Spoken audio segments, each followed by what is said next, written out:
It was still dark when the first sound of a rooster broke the silence of the small Georgia farm. The air was cool and a thin mist hung above the fields. Henry Davis woke up before the sun, as he did every day. He moved slowly, stretching his tired back before putting on his old work boots. They were cracked at the sides, but he didn't mind. They had walked him through many years of work, through mud, rain, and long summers of planting and harvesting. Henry lived alone in a small wooden house that stood at the edge of his land. It wasn't much, but it was home. The porch creaked when he stepped out, and the smell of wet earth filled the air. A storm had passed through the night before, leaving puddles along the dirt road and damp soil that clung to everything. He took a deep breath and smiled to himself. "Good day to work," he murmured. The first light of dawn touched the horizon as he headed toward the barn. His dog Buddy trotted beside him, tail wagging. The barn door groaned when he pulled it open. Inside, a few hens clucked softly and the faint smell of hay and feed surrounded him. Henry poured grain into the feeders, checked on the old tractor, and filled a few buckets with water from the well. It was the same routine every morning, yet it never felt dull. For Henry, this land was more than work. It was his life, his peace. He didn't own much beyond what stood on that land. A weathered house, a few chickens, a cow, a stubborn mule, and about 10 acres of crops. He had been working this same soil for over 30 years. His father had taught him everything: how to read the land, when to plant, how to watch the sky for signs of rain. Most of his neighbors had long left the countryside for city jobs, but Henry stayed. "A man belongs where his roots are," he always said. After feeding the animals, he carried a small basket of eggs back to the kitchen. He lit the stove, made himself some coffee, and fried a couple of eggs in an old iron pan. He sat by the window while he ate, looking out across the open field. The rain had left the crops shining under the weak morning sun. The world felt quiet, the kind of quiet you only find far from the city. Henry thought about the work ahead. The fence near the road needed repair, and the soil by the north side needed turning before the next planting. He had a long list, as always, but no complaints. Hard work never bothered him. He liked the feeling of sweat on his skin, the ache in his muscles at the end of the day. It was honest work, the kind that gave a man peace at night. After breakfast, he pulled on his jacket and grabbed his tools. The old pickup truck sat near the barn, its paint faded and its doors squeaking, but it still ran. He climbed in, started the engine, and slowly drove down the dirt road that cut through his property. The road was rough and narrow, full of puddles from the rain. A thick line of trees bordered both sides, their leaves dripping with water. As he drove, he hummed softly to himself, an old gospel tune his mother used to sing. Buddy rode in the back, barking at birds now and then. It was a peaceful drive, the kind of moment Henry lived for. When he reached the far edge of his land, he stopped near the fence. The wood was weak and broken in a few places. He stepped out, wiped his hands on his jeans, and got to work. Each hammer strike echoed through the quiet fields. The air smelled of wet grass and pine. An hour passed, then 2. The sun climbed higher, breaking through the clouds. Henry stopped for a moment to drink some water. He leaned on the fence post, looking toward the main road that ran a few hundred yards beyond his property. Every now and then, a car or truck would pass, kicking up small clouds of dust. He didn't pay much attention to them. Strangers rarely stopped around here. He turned back to his work when he noticed the sound of an engine in the distance. It wasn't the steady hum of a passing vehicle. It was uneven, like something struggling. The noise grew louder, and Henry looked up. Through the trees, he caught a glimpse of a dark-colored SUV moving fast, too fast for that old country road. He frowned. The road ahead had a sharp bend, one that had caused more than a few near accidents over the years. He dropped his hammer and watched, uneasy. The sound of tires screeching tore through the air. A second later, there was a loud crash, metal twisting, glass shattering. Then silence. Henry froze for a moment, heart pounding. He looked toward the road, saw smoke rising faintly through the trees. "Lord have mercy," he whispered, then grabbed his jacket and ran. The path to the road was muddy, and his boots sank with every step. Branches slapped against his arms as he pushed through the brush. The closer he got, the stronger the smell of burning oil and rubber became. When he finally reached the edge of the road, he saw the wreck. A black SUV flipped on its side, its front end crushed against a ditch. Steam hissed from the hood, and one of the tires spun weakly. Without thinking, Henry rushed forward. "Hey, can you hear me?" he shouted. There was no answer. He peered inside the shattered window and saw a man, maybe in his 60s, slumped over the steering wheel, blood trickling from a cut on his forehead.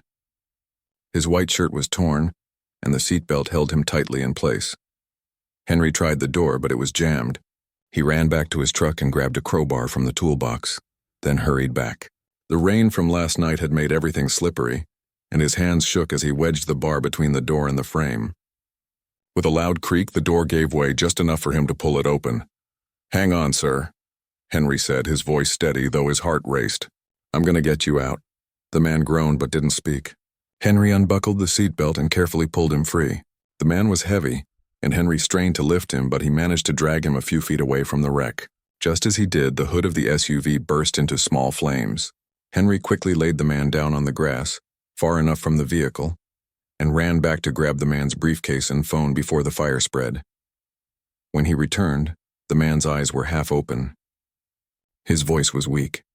What happened?" "You had an accident," Henry said gently. "Don't move too much. Help's coming." He pulled out his old flip phone, the same one he'd had for years, and called 911. He told them the location, then knelt beside the injured man. "You're gonna be all right," he said. "Just stay still." The man blinked slowly, trying to focus. He looked at Henry, the muddy boots, the calloused hands, the weathered face of a man who'd spent his life in the sun. "Thank you," he whispered. Henry nodded, brushing the dirt from the man's sleeve. "Don't thank me yet," he said with a faint smile. "Let's just get you safe first." Buddy came running up then, barking nervously. Henry motioned him to stay back. The smell of smoke grew stronger, and Henry looked toward the SUV. The flames were spreading, licking up the sides of the vehicle. He stood, looked around, then grabbed a bucket from his truck and filled it with water from a puddle. It wasn't much, but he splashed it over the hood, slowing the fire just enough until he heard the distant wail of sirens. Within minutes, an ambulance and a fire truck arrived. The paramedics rushed to the injured man, checking his pulse and carefully placing him on a stretcher. One of them asked Henry what had happened, and he explained everything quickly. When the ambulance doors closed, Henry stood by the road, breathing hard. Smoke drifted through the air as the firemen put out the last of the flames. He felt the ache in his back and arms, but ignored it. His only thought was relief that the man was alive. As the vehicles drove away, Henry looked down at the muddy ground, his boots soaked, his hands black with soot. He didn't know who that man was or where he had come from. He just knew he had done what needed to be done. He climbed back into his old pickup truck, took a deep breath and whispered, "Thank you, Lord." Then he turned the key and drove slowly back toward his fields, the sound of sirens fading behind him. The day had barely begun, but something deep inside Henry told him it wouldn't be just another ordinary morning. The sun was already high when Henry came back from the road. His hands were still shaking a little, though he tried to ignore it. He poured himself a glass of water, sat on the porch, and stared out across the field. Everything looked the same, but somehow it didn't feel the same. The morning's quiet peace had been broken by the crash, and his mind kept going back to the man's face. Pale, bleeding, scared. He had seen accidents before, but never that close. Never where he had to pull someone out with his own hands. He could still smell the smoke and hear the sound of twisting metal. He rubbed his palms together as if trying to wipe it all away. Buddy came up beside him, resting his head on Henry's leg. Henry smiled faintly and patted the dog's head. "We did good today, boy," he said softly. "We did what was right." He didn't tell anyone about the accident.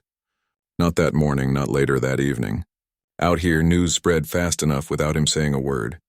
By the time the sun began to set, a few neighbors had already heard about the wreck down near the old curve. Someone had even stopped by to ask if Henry had seen anything. He only nodded and said, "Just helped out till the ambulance came." He didn't like to talk much about himself.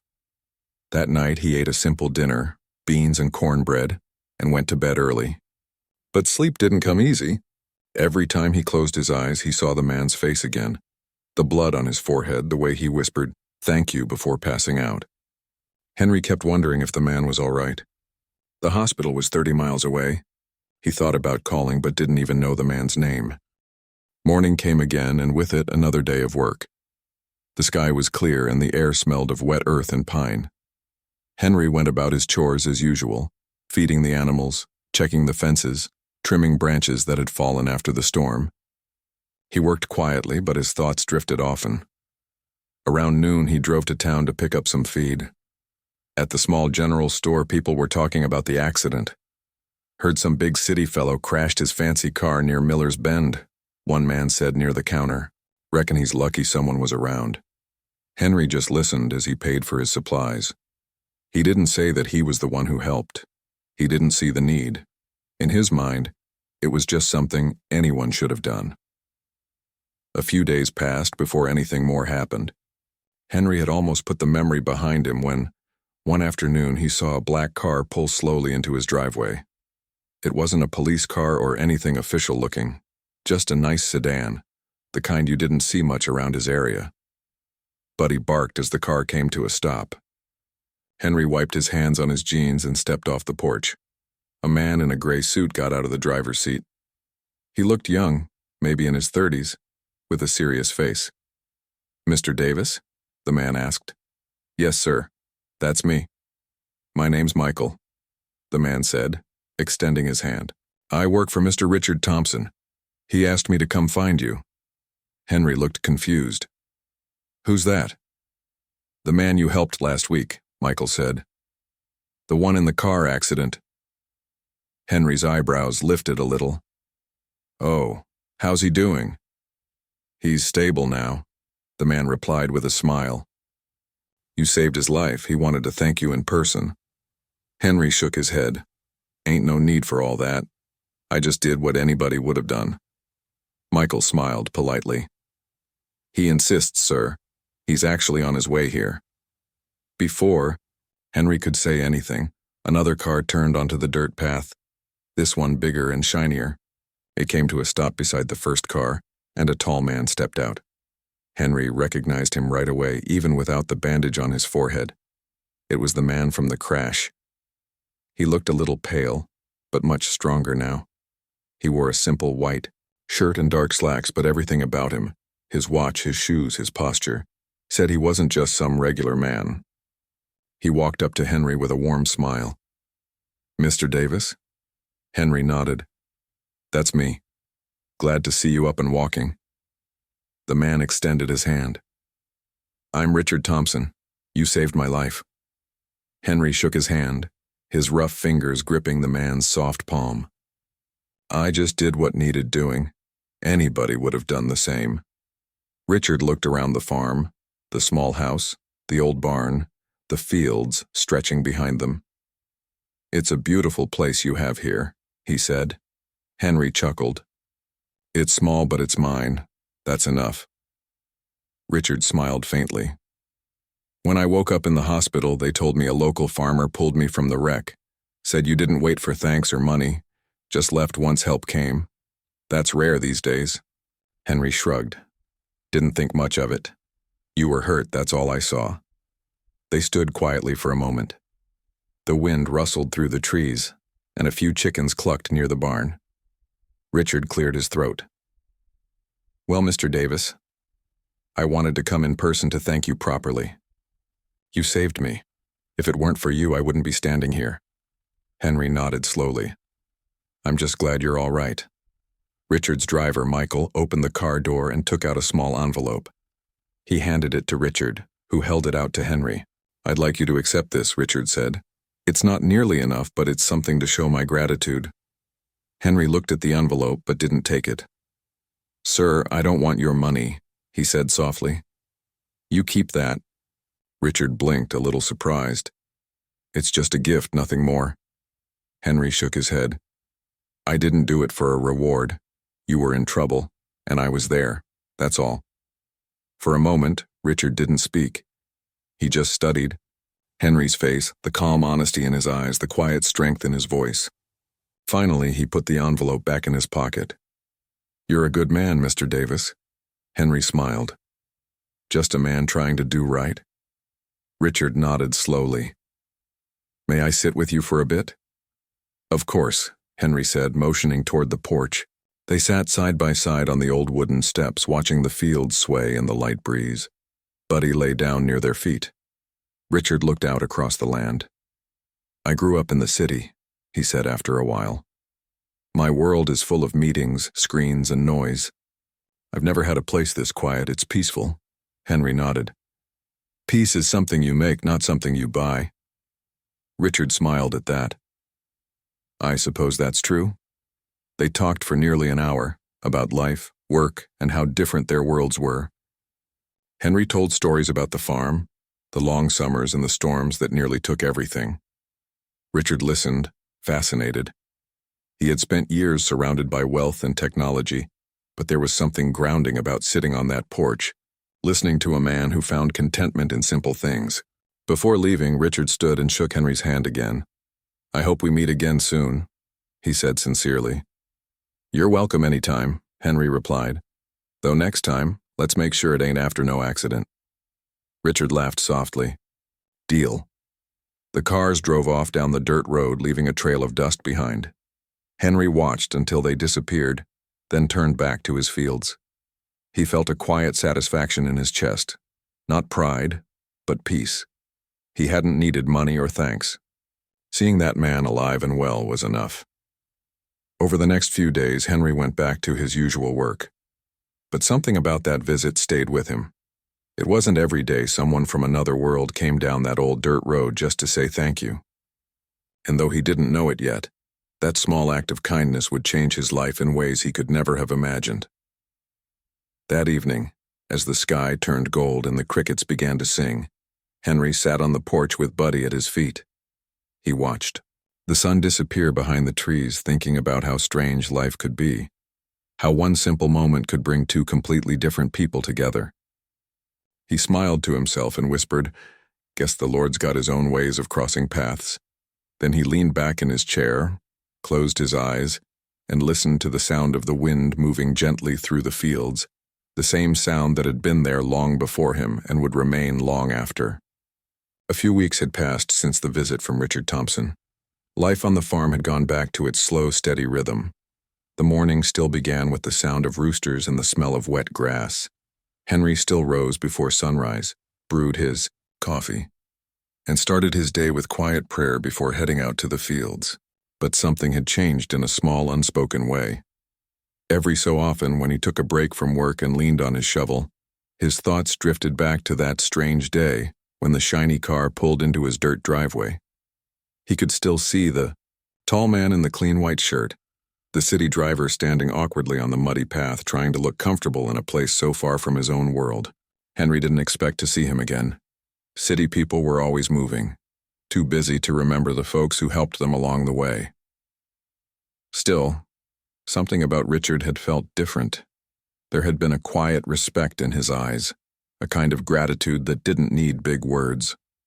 One Saturday afternoon, Henry was working near the barn when he heard the sound of a car coming up the road again. He looked up, shading his eyes from the sun, and smiled when he recognized the same black sedan. Buddy barked and ran ahead as the car stopped. The door opened and Richard stepped out, this time dressed more simply. Jeans, a light jacket, and boots that looked too new for real farm work. Well, look who's back, Henry said with a chuckle. Richard grinned. I hope I'm not intruding. I just happened to be in the area and thought I'd stop by. Henry waved his hand. You're welcome anytime. City folks don't often wander down this road. Richard looked around, breathing in the air. It's peaceful out here, he said. I missed that smell of the fields. Smells like life. Henry laughed softly. That's manure you're smelling, but I suppose that counts as life too. They both laughed, and the moment felt easy, like old friends sharing a simple joke. Henry led him to the porch and poured 2 glasses of iced tea. They sat side by side, watching the wind move through the tall grass. For a while, they didn't talk much. Richard seemed content just to listen to the sounds, the distant cluck of chickens, the creak of the porch swing, the buzzing of insects in the heat. It was a silence Henry liked, not awkward, just calm. Finally, Richard spoke. You live a good life here, he said quietly. Simple, honest. I envy that. Henry shrugged. It's a lot of work, but it's the kind that keeps a man grounded. I ain't rich, but I sleep well. Richard smiled faintly. That's more than I can say some nights. Henry looked at him curiously. You got the kind of money that keeps a man up at night, huh? Richard chuckled softly. Something like that. I run a company. A big one. Thousands of people depend on my decisions. Most days I'm buried in meetings, screens, and numbers. But lately all I think about is that day on the road. Makes you realize how fragile it all is. How fast everything can change. Henry nodded slowly. That's true. Life can turn on you quick. 1 minute you're fine, next minute you're fighting for air. But you got a second chance. That means something. Richard's eyes softened. You're right. I guess I wanted to use it wisely. Coming here reminds me there's more to life than all that noise. He paused for a moment, then looked at Henry. You said something the other day that stuck with me. You said peace is something you make, not something you buy. I've been thinking about that ever since. Henry smiled. It's the truth. You can have a big house, fancy cars, a closet full of suits. But if your heart ain't still, none of that means much. Richard leaned back, looking out across the field. I've spent years chasing success. Every day was about numbers and growth. But when I was lying in that wreck, all I wanted was another breath, not another dollar. Henry nodded quietly. Sometimes it takes a scare to make a man see what really matters. They sat in silence again, watching the sun slide lower in the sky. After a while, Richard asked, Do you ever think about expanding your farm? Maybe getting new equipment or hiring help? Henry laughed lightly. I think about it, sure. But thinking and affording are two different things. The old tractor still runs, but it coughs more than I do these days. I make do with what I've got. Richard looked thoughtful. If you ever need anything, equipment repairs, help with cost, I'd like to contribute. Henry waved his hand. I told you before I don't take handouts. You already thanked me plenty by just being alive. I'm not talking about charity, Richard said gently. I'm talking about partnership. You helped me when I couldn't help myself. Let me help you now. Henry looked at him for a long moment, then shook his head with a small smile. You don't quit easy, do you? Richard laughed. No, I suppose not. They talked until the sun dipped low and the fields turned gold. When Richard finally stood to leave, Henry walked him to the car. Thank you for letting me visit, Richard said, shaking his hand. I don't often get to talk to people who tell it like it is. Henry smiled. You come back anytime. Just don't wear those shiny boots next time. They don't belong in no barn. Richard laughed as he climbed into the car. I'll remember that. As the car drove away, Henry stood for a moment, watching the dust rise on the road. He didn't fully understand why the man kept coming back, but he didn't mind. There was something honest about the way he talked, like he was trying to find something money couldn't buy. Days turned into weeks again, and then another visit came. This time Richard brought a small basket of food, fresh fruit, bread, and coffee from some fancy shop in the city. Thought you might like this, he said as he handed it over. Henry grinned. You trying to spoil me now? Just sharing what I've got, Richard replied with a friendly smile. They spent that afternoon walking through the fields. Richard asked questions about everything. How the soil worked, how crops grew, how Henry knew when to plant and when to rest the land. He listened closely like a student learning from a teacher. You make it sound simple, Richard said at one point. Henry chuckled. It is simple. That's what makes it hard for some folks to understand. The land gives what you give it. If you take care of it, it takes care of you. That's all there is to it. Richard stopped and looked out over the field. It's strange, he said softly. I've spent my life building things like companies, systems, investments, but none of it ever felt alive like this. Henry smiled. That's because what you're looking for ain't in buildings or screens. It's in people. It's in quiet mornings and doing right by others. As the sun began to set, they headed back to the porch again. Henry poured more tea and the two men sat quietly side by side. I don't have many friends, Richard said after a while. Most people around me either work for me or want something from me. You don't want anything. That's different. Henry gave a small laugh. Friendship ain't about wanting. It's about showing up. You showed up again, didn't you? Richard smiled. I guess I did. Buddy barked from the yard, chasing a rabbit into the bushes. Both men laughed. For the first time in a long while, Richard felt something simple and real. Not pressure, not expectations, just peace. As the sky darkened and the crickets began their evening song, Richard stood to go. I'll be back soon, he said. Henry nodded. I'll keep the porch light on. When the sound of the car faded, Henry leaned back in his chair, feeling something warm in his chest. He had never cared much for fancy people, but Richard was different. There was kindness in him, a kind that wasn't trying to impress anyone. That night, Henry sat by the window looking out at the stars. The air was cool and the world felt quiet. He thought about how strange life could be, how a man from a completely different world could end up on his porch, drinking sweet tea and talking about peace. He smiled to himself, whispering softly, "Guess the good Lord's still in the business of crossing paths." And with that thought, he turned off the lamp, climbed into bed, and fell asleep with a calm heart, never knowing that this friendship was just beginning, and that the biggest surprise was still to come. Months passed and the seasons began to change again. The summer heat slowly faded, giving way to the crisp air of fall. Henry's life on the farm remained largely the same. He woke up before sunrise, spent his days tending to the fields, feeding the animals, and keeping up with the work that never seemed to end. But now, every so often, he would think about Richard. The visits had become less frequent. Richard had his own life to live, and Henry understood that. But every now and then, the sound of a car approaching would make Henry pause, wondering if it was Richard coming back to sit on the porch and share another cup of tea. And sure enough, one cold afternoon, just as the last rays of daylight were fading from the sky, Henry heard the familiar hum of an engine approaching. He looked up and saw the sleek black car driving up the road, its polished surface reflecting the colors of the evening sky.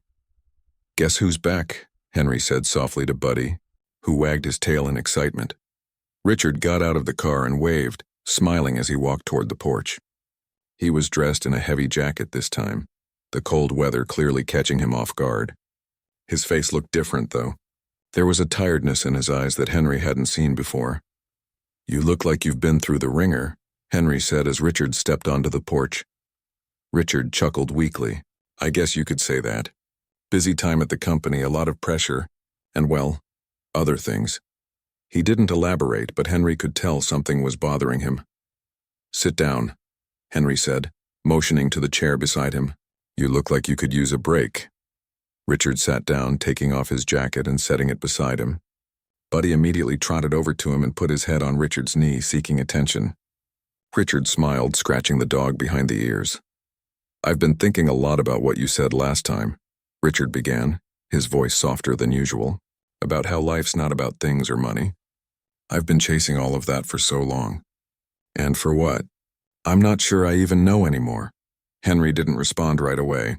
He just sipped his tea and let Richard talk. "Sometimes, the best thing you could do for someone was listen. I built my company from the ground up. I worked hard, made sacrifices, and now I have everything I could have dreamed of, but none of it feels right." Richard paused and looked out across the fields. "I feel like I've lost something. Like I've been living in a world where I'm supposed to have all the answers, but I don't." Henry studied him quietly, thinking about the words Richard had said. It wasn't the first time someone had come to him feeling lost. In his years of working the farm, he'd seen people come and go, some full of hope, others weighed down by the burden of their own expectations. But Henry had always known what mattered. The land, the animals, his work. It wasn't glamorous, but it was real. "You've got a lot on your shoulders, I can see that," Henry said gently, "but you can't carry everything at once. You'll break under the weight." Richard nodded, his fingers tapping lightly on the armrest. "I don't know how to stop, how to slow down. Everything I've done for a reason. I've built something important, something that people depend on. It feels like if I step away, it'll all fall apart." Henry smiled quietly. "You've got your heart in the right place. I can see that. But you can't pour from an empty cup. You need to take care of yourself first, or you won't have anything left to give." Richard leaned back in his chair, his expression thoughtful. "That's the problem, isn't it? I've spent so long taking care of everyone else, I've forgotten to take care of me." Henry nodded slowly. "That happens. Sometimes it takes a wake-up call to realize what you've been missing." Richard looked down at his hands, rubbing his thumb over the palm of his other hand. There was a long pause before he spoke again. "Maybe that's what the accident was for," he said quietly. "Maybe it was the universe telling me I needed to stop and figure out who I really am. Not just the guy running a company or the guy who's supposed to have it all together, but just me." Henry's eyes softened as he looked at Richard. You're a man just like everyone else. We all have our struggles, our moments of doubt, but it's how we face them that counts. You can't change the past, but you can start over today, right now. Richard's lips curved into a small, grateful smile. I think I needed to hear that. They sat in silence for a while, the cold air making their breath visible in the evening light. Henry looked out over the fields, watching the last of the day's light slip away behind the trees. He didn't know where Richard's life would go from here, but he hoped this time, this conversation, would make a difference. After a long stretch of quiet, Richard finally spoke. I've been meaning to ask you something, Henry. I know you don't like talking about money, and I respect that. But I've been thinking, maybe you could help me. Henry raised an eyebrow, not sure what Richard meant. Help you? With what? Richard hesitated, then leaned forward. I've been trying to figure out what really matters in life. What makes it worth living. And I think I might be able to use my company to do some good. Something bigger than just making money. But I need someone who knows what it means to live simply, to work with your hands and your heart. Someone like you. Henry looked at him curiously, but there was something in Richard's voice that made him listen closely. What do you have in mind? Henry asked. Richard took a deep breath, his eyes focused. I want to create something. A program, a project, something that helps people who are struggling. Not just financially, but emotionally, spiritually. I want to give them a chance to work on a farm, to learn how to grow their own food, to find peace in the simple things. I want to show them that life doesn't have to be complicated to be good. Henry's heart skipped a beat. The idea seemed so right, so simple and yet so powerful. I want to create something like that, Henry, and I want you to be a part of it. I can bring the resources, the connections, but you bring the knowledge, the heart. Together we can build something that lasts. Henry sat back, taking in Richard's words. It wasn't a proposal he had ever expected, but then again life had a way of surprising you. You're asking me to be a part of your company? Henry asked slowly, the idea still sinking in. Richard nodded. Not just as an employee, but as a partner. I want you to help me build something real, something that means something. Henry looked out over the fields, his mind racing. It was hard to imagine leaving the farm, leaving the simple life he had known for so long. But then again, he had spent so much of his life making do with what he had. Maybe it was time to do something bigger. Something that could make a difference. I don't know, Henry said, his voice thoughtful. It's a big step. A big change. I understand, Richard said quietly. But think about it. Think about what we could do together. Think about the people we could help. Henry was silent for a long time, staring out over the land he had worked for so many years. He didn't make decisions quickly, but something inside him felt a spark. This was a chance to build something new, not just for himself, but for others. Finally, he looked at Richard and nodded slowly. All right, let's see where this goes. Richard's face lit up with a smile that was pure relief. Thank you, Henry. You won't regret this. Henry smiled back, though there was a quiet part of him still unsure. This was a new path, a new chapter. But sometimes the most unexpected journeys were the ones that led to the greatest discoveries. And as Richard left that night, driving back down the dirt road, Henry felt something stir inside him. He wasn't sure where this new partnership would take them, but for the first time in a long time he felt a sense of hope. Sometimes life was about taking risks, about opening your heart to the unknown, and maybe, just maybe, that was exactly what he needed now. A chance to create something that could change lives, starting with his own. Winter came early that year. The fields were bare, and the air carried a quiet stillness that made even the sound of footsteps seem louder. Henry spent his mornings wrapped in an old jacket, sipping coffee on the porch and watching his breath float in the cold air. It had been months since that last big talk with Richard. The two men had kept in touch through letters and phone calls. Richard often talked about his plans, the new project, the foundation he wanted to build, and how much he wanted Henry to be a part of it. Henry, on his end, was still unsure. He loved his farm too much to leave it behind.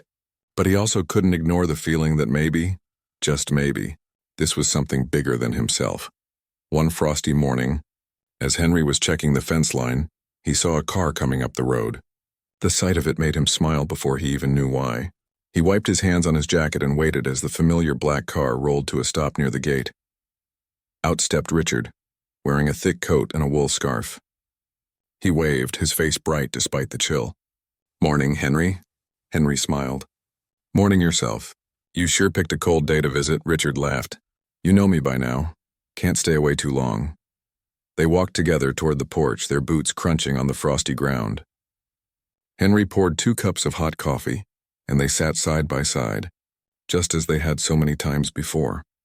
After a few moments of quiet, Richard pulled a folder from his coat and set it on the small table between them. "What's this?" Henry asked. "It's everything we talked about," Richard said. "The foundation, the farm project, the plan to teach people how to grow food, how to live simply, how to reconnect with nature. I've been working on it for months, and I want you to be the one who runs it." Henry blinked, his hands wrapped around his cup. "Me, run it? I told you before, I'm no businessman." Richard smiled softly. "You don't need to be. You have what most business people don't: heart, patience, and wisdom. You understand what it means to work hard and live right. That's what this whole thing needs." Henry looked down at the folder. The thought of being part of something that could help others stirred something deep in him. Still, he hesitated. "I don't know, Richard. That's a big job for an old farmer like me." "You're not just a farmer," Richard said gently. "You're the reason I'm alive, and you've shown me what real living looks like. I want to build something that honors that, something that will last." The way Richard said it left no room for doubt. This wasn't about money or business. It was about meaning, about changing lives. Henry picked up the folder and flipped through the pages. There were plans, drawings, budgets, everything carefully thought out. At the center of it all was a piece of land that Richard had already purchased a few miles outside of town. "It's yours to manage," Richard said. "We'll call it Davis Acres. A place for people to learn, to heal, to start over." Henry looked up, his eyes softening. "You really did all this?" Richard nodded. "With your words in my head the whole time." For a long moment, Henry didn't speak. He felt something heavy in his chest. Not sadness, but a deep, quiet pride. He'd spent his whole life working the land, never thinking it would mean anything beyond feeding a few people or keeping a roof over his head. But now that same life might become a gift to others. "I'll do it," Henry finally said, his voice low but sure. "If this is what you want to build, I'll help you do it right." Richard's face broke into a wide smile. "I knew you'd say that." They shook hands, sealing their partnership not with paperwork or promises, but with trust. Over the next few months, everything began to take shape. Workers came to clear the land, and Henry helped guide them. He taught them how to till the soil, where to plant, how to read the weather. Richard visited often, trading his city shoes for worn-out boots and rolling up his sleeves to help. Slowly, the project started to grow. Rows of vegetables, a small greenhouse, a workshop where people could learn how to use their hands again. It wasn't just a farm anymore. It was a place of hope. People from nearby towns came to visit. Some were struggling to get by.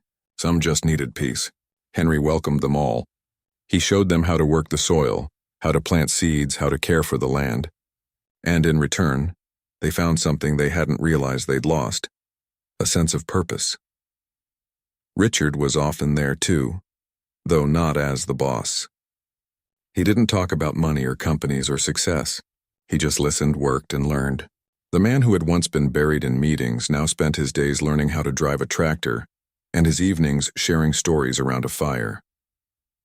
As time passed, Davis Acres became known across the state. Newspapers wrote about it, calling it a place where lives are replanted. But for Henry, it wasn't about the headlines. It was about the faces, the people who came broken and left stronger. One afternoon, a group of volunteers gathered around Henry as he showed them how to check the soil for moisture. A young man looked up and said, "Mr. Davis, why do you work so hard? You could have retired years ago." Henry smiled, brushing dirt off his hands. "Because I'm still growing, son. And the day I stop growing is the day I stop living." The young man laughed, but the words stuck with everyone who heard them. As the months rolled by, Henry found himself busier than ever, but happier too. His life had taken a turn he never expected, and every day brought new faces, new lessons, new reasons to be thankful. Then one spring morning, a small ceremony was held at the farm. A sign was raised at the entrance, carved from wood, simple but beautiful. It read, "Davis Acres, a place to begin." Again, Richard stood beside Henry as the small crowd clapped. Henry felt a lump rise in his throat as he looked at the sign, the land, and the people whose hands had made it all real. When the noise faded, Richard turned to Henry and said quietly, "You changed my life, you know that?" Henry smiled. "You changed mine too, friend. Guess we both got rescued that day." They both laughed softly, understanding the truth of it. Years later, when people spoke about Davis Acres, they didn't just talk about the crops or the workshops. They talked about the two men who started it, a humble farmer who believed in doing right and a wealthy man who learned what really mattered. Henry never sought fame or credit. He still lived in the same small house, wore the same old boots, and started each day with the same quiet prayer. But now his days were filled with people, those who had come to learn, to heal, to start over. And in each of them he saw a little piece of himself. Sometimes on warm evenings he would sit on the porch as the sun dipped low and the fields glowed gold. Richard would visit and they'd share sweet tea just like the first time. "You ever think how strange it was?" Richard asked one evening. "That crash, that road. If it hadn't happened, I'd never have met you." Henry smiled gently. "Funny how life works. You never know who you're helping when you stop to do the right thing. But do it anyway, that's what counts." Richard nodded, looking out across the land. "You were right all along, Henry. Peace isn't something you buy. It's something you make," Henry chuckled. "Took you long enough to figure that out." They both laughed quietly as the sky turned pink and gold. And as the evening fell, the fields whispered softly in the breeze, a reminder that from one act of kindness, an entire world of hope had grown. Henry leaned back, his heart full. He had rescued a man once, not knowing that he was a billionaire. But in the end, it wasn't money that changed anything. It was kindness, simple, honest kindness, the kind that never asks for anything in return. And that was the kind of wealth that never fades.